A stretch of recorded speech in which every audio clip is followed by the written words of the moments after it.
Welcome back, everyone. It is Sunday sit-down time. Bye weeks are all about recovery, refinement, and reflection, and that's what we're going to do right now with KTGR's Andy Humphrey in the house to talk about the exciting 5-0 start that Mizzou football has had to this season. Andy, thank you for making some time for us. Absolutely. Thanks for having me, Kyle. Awesome. Andy, I'm curious, what do you feel like has impressed you the most about this undefeated start that Mizzou has had? We've had a lot of interesting games and a lot of great performances, across the board. I mean, it's hard not to say the guys like Ahmad Hardy to essentially pace the offense for Mizzou most of the way, because we knew that he was going to bring a whole lot of talent into this room, but we just didn't know what exactly that looked like. I think we were all wondering to see how much he would be leading that backfield. Sure enough, everyone who had the hype meter all the way up here, they're right. I mean, the way that he has been able to rack up yards, break tackles at the rate that he has, and just through 5 games, no matter the opponent, Mizzou has been able to give the ball to him and also to Jamal Roberts. I think that's also been a pretty impressive part about this, is that he kind of flew under the radar, staying with this team and with this program. They bring in all that talent. They bring in an exciting freshman, and Roberts is still there, putting in his work and trying to break through, and sure enough, he does that too. And so just to have that 1-2 punch in the backfield has been so important for Mizzou's stability, I think, through these 5 games. They know exactly what they can turn to if things maybe go a little bit stale on offense. They've been able to give it to those guys, rely on their offensive line to run block, and be able to pace their offense that way. Bo Prabula is turning into a rising star in college football. What has impressed you the most about his transition into a starting role and transition from Penn State to the SEC at Mizzou? I think the poise, that was maybe the biggest question. I don't think the talent was the question. Maybe folks had some questions about whether or not he could throw deep, but he answered that pretty quickly. But you didn't know how he was going to respond to playing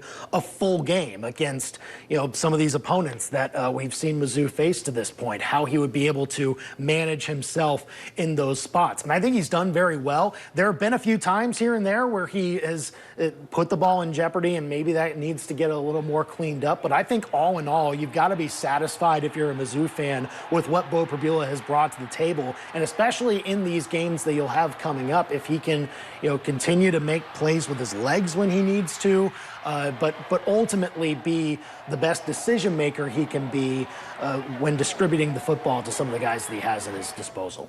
I think suffocating is a good word to describe the Mizzou defense right now, especially stopping the run. What are your thoughts on the job that unit has done through 5 games? Yeah, I mean, the fact that they loaded up on the front 7 to have so much depth there with guys churning in and out is such a big part of that. But you talk about the way that they're able to do it with so many different contributors. The transfer portal obviously was very important with this, though, too, because Josiah Trotter has come in and made an instant impact. Damon Wilson on the edge as well. And then I think this has been a really good, at least first half of the season, growth point for Zion Young to be more of a complete defensive end as well. We've seen that through 5 games. And I think as we start to see them play more and more into this season, maybe they have to rely more on that second string some more because of the fact that there will be wear and tear on guys' bodies. You have to keep them fresh, and this may be the part where that depth comes in and helps Mizzou down the stretch. Improvement has been a word that we've heard the players and head coach Eli Drinkwitz talk a lot through these first 5 games. What is an area that you feel like you want to see a little bit more improvement as we enter the heart of SEC play here? Well, I think very clearly, as we've watched Mizzou play, some of the long, deep passes over the top have been a little frustrating to see from that Mizzou defense. Been great against the run, leaky against the pass at times. So you have to find ways to shore up that communication. It seems that's been the big thing that secondary players who have talked to us seem to think that's the key. You have to make sure that guys know exactly where to be at all times, and then it will look a whole lot better.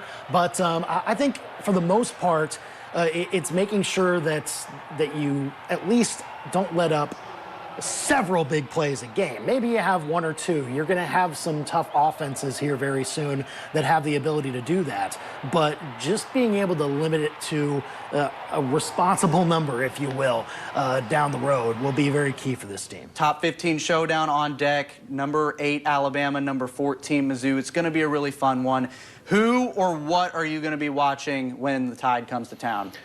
Mostly, I'll look to see how Mizzou plays Ryan Williams. Talked about the secondary maybe being a little bit leaky against those deep passes. Well, that's what Alabama does. They want to feed it to that guy as much as possible. So you can't let him out in those areas. But Ty Simpson has also been a very impressive quarterback through these first 5 weeks. I think one of maybe the 3 or 5 best impressive in the SEC to this point, and he was kind of not seen as that coming in. So the fact that Mizzou's got another tough test at quarterback to try and deal with, it'll be so key for that front seven that we mentioned, not only at stopping the run, but also affecting Ty Simpson when he wants to make the plays that he wants. Now, it doesn't necessarily mean getting him to the ground the whole time. Maybe you just force him into a throwaway, or force them into a spot where they have to go away from the deep shot and maybe they take an underneath route.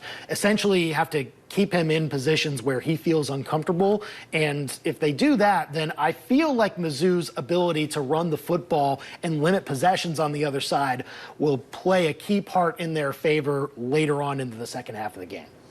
SEC Nation is coming back to town. We got a sold-out crowd. It is going to be a really fun atmosphere. 11 a.m. kick. It's going to be a fun one. Andy, thank you so much for joining us, and good luck to you on Saturday with everything. Absolutely. You too, Kyle. Awesome. And for the rest of you guys, we'll be right back after the break.